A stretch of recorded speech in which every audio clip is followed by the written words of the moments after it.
Next question ভালো করে দেবো। এই কোশ্চেনটা আছে হেবার প্রসেসে বলেছে। কি বলছে কোশ্চেনটা পড়ি আমরা, 2029 এসেছে।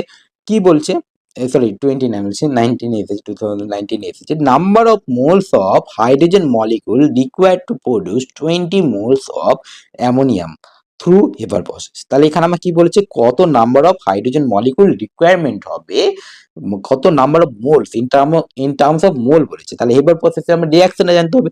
রিয়াকশন কি, N2 + 3H2 রিয়াকশন করে কি করছে বলো, 2 মোল অফ অ্যামোনিয়া তৈরি করছে। তাহলে এখানে কি বলতে পারবো, 1 মোল N2 3 মোল হাইড্রোজেনের সঙ্গে রিয়াকশন করে 2 মোল অ্যামোনিয়া পাচ্ছি, তাই না? তাহলে বলো 3 মোল 2 মোল অ্যামোনিয়া তো বলে 2 মোল অ্যামোনিয়া তৈরি করতে কত মোল হাইড্রোজেনের প্রয়োজন হচ্ছে স্যার? 3 মোল, তাই না? তাহলে 2 মোল অ্যামোনিয়া তৈরি করতে কত মোল হাইড্রোজেনের প্রয়োজন হচ্ছে? 3 মোল অফ হাইড্রোজেনের প্রয়োজন হচ্ছে। তাহলে 1 মোল অফ অ্যামোনিয়া তৈরি করতে কত মোল অফ হাইড্রোজেন রিকোয়ারমেন্ট হবে? 3/2 মোলস অফ হাইড্রোজেন রিকোয়ারমেন্ট হবে না? তাহলে 20 মোলস অফ অ্যামোনিয়া তৈরি করতে কত লাগবে?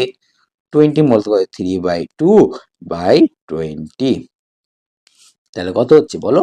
30 mole of hydrogen molecule requirement হবে। বুঝতে পেরেছো? তাহলে অ্যান্সার কি হবে? অ্যান্সার হবে 3 নম্বর অপশনটা। বুঝতে পেরেছো? চলো নেক্সট কোশ্চেন কি আছে দেখি।